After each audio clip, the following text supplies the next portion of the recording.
Welcome to Khanversations. I'm Muqtedar Khan, your host, and today I'm going to talk about the change in India's voting pattern at the United Nations.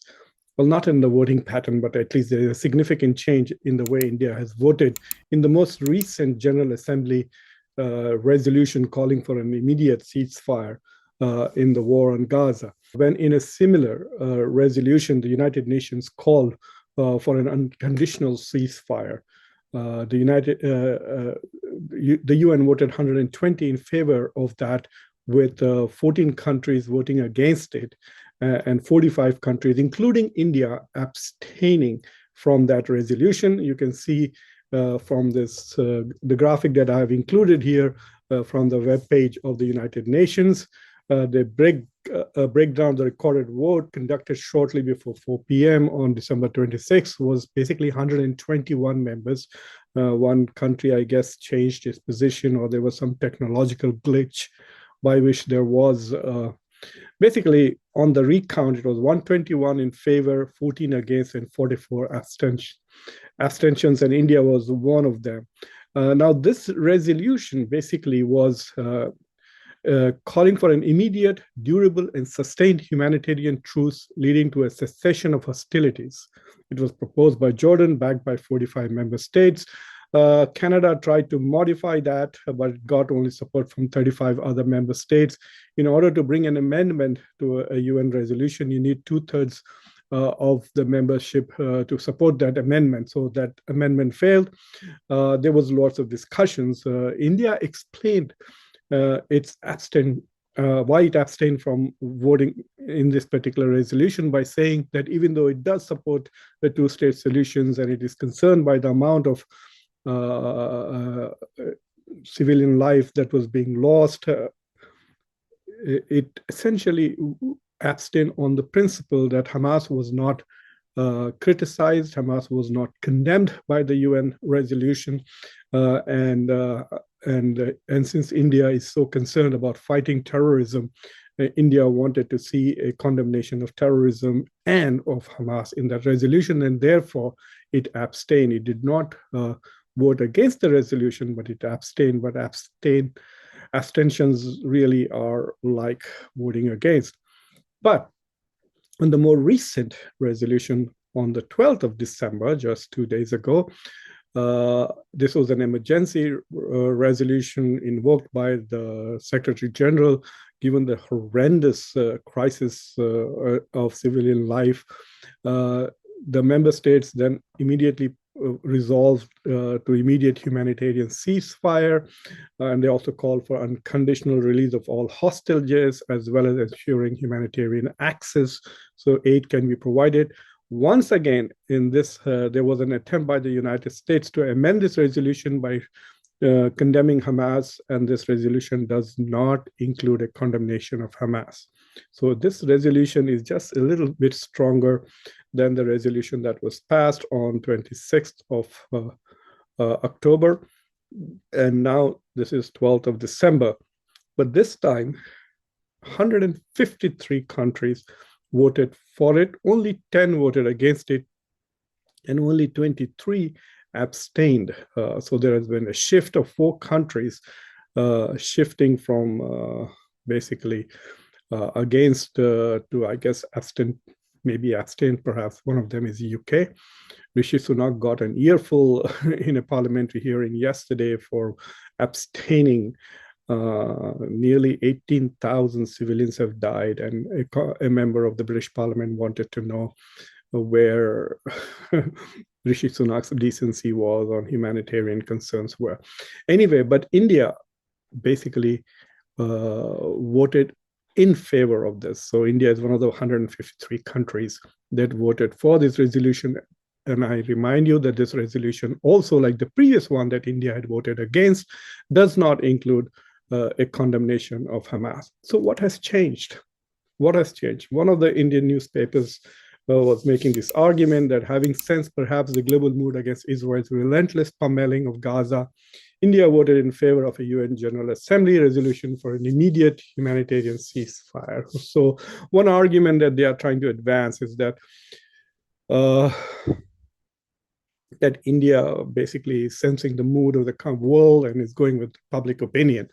And what is also interesting is India did support the US effort to amend that by including a condemnation of Hamas, and that failed, like the Canadian amendment in October, and yet India voted for this resolution. So it's very interesting.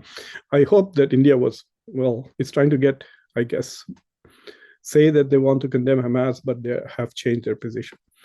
I think that the overwhelming brutality with which Israel has responded, killing indiscriminately. Even the US now calls it indiscriminate bombing. Joe Biden himself has used the word indiscriminate bombing after discovering that 50% of all the bombs that have been dropped in Gaza are dumb bombs. They're not smart bombs. They're not guided missiles. They're just dumb bombs.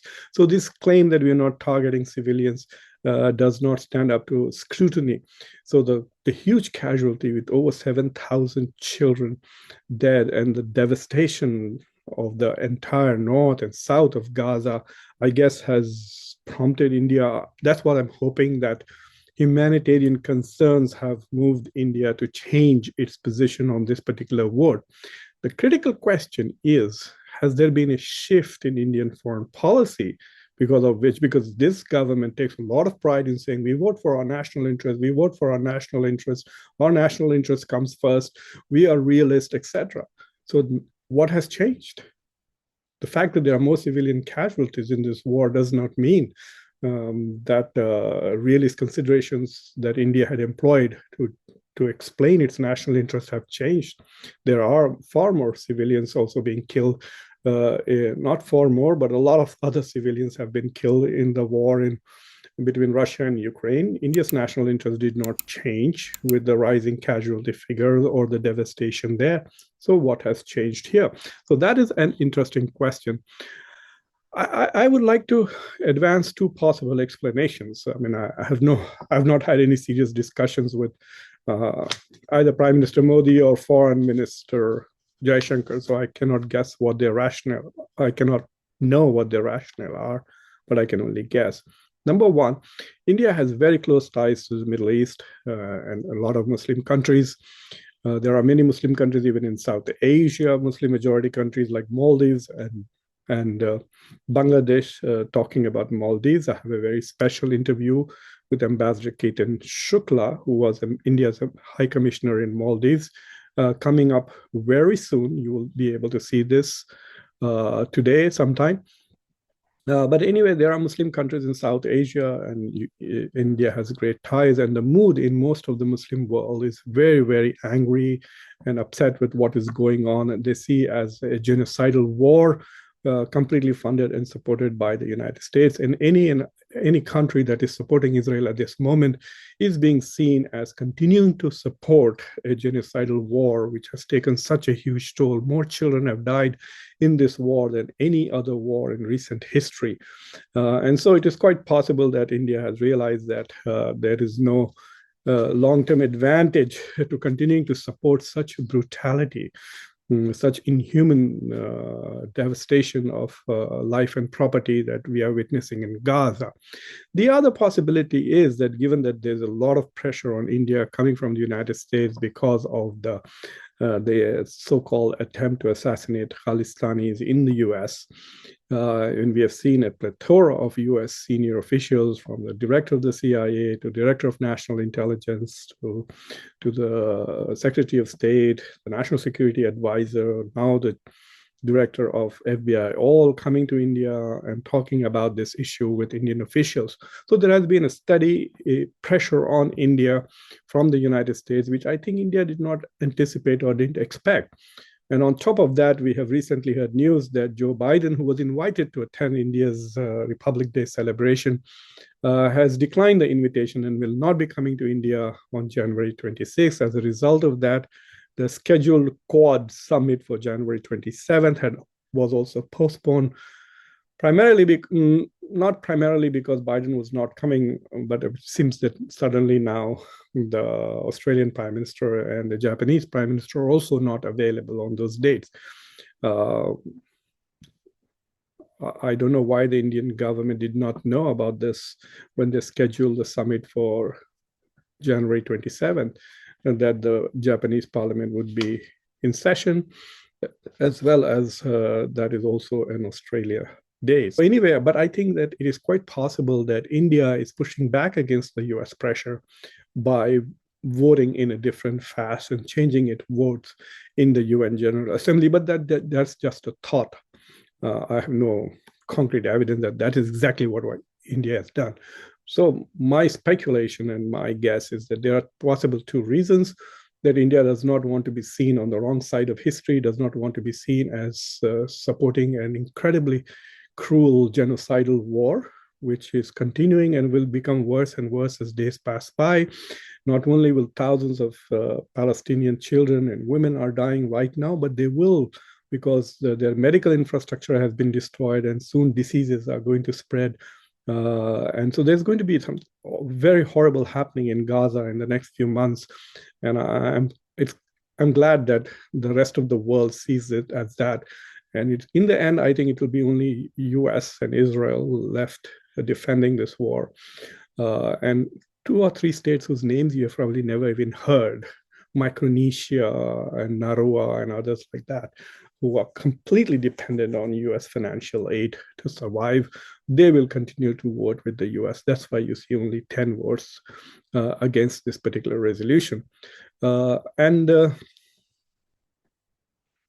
I also do suspect to some extent that India is pushing back against the US by voting differently and signaling that it is not always and entirely in the US camp when it comes to the institutions of global governance, that India still continues to enjoy its strategic autonomy and will vote as it thinks best. So I hope that this brief briefing was interesting and thoughtful to you. Please subscribe to Khanversations if you have not already done so. Like this video, press the bell icon, and make sure you share this with your social network. Until next time, Muqtedar Khan for Khanversations.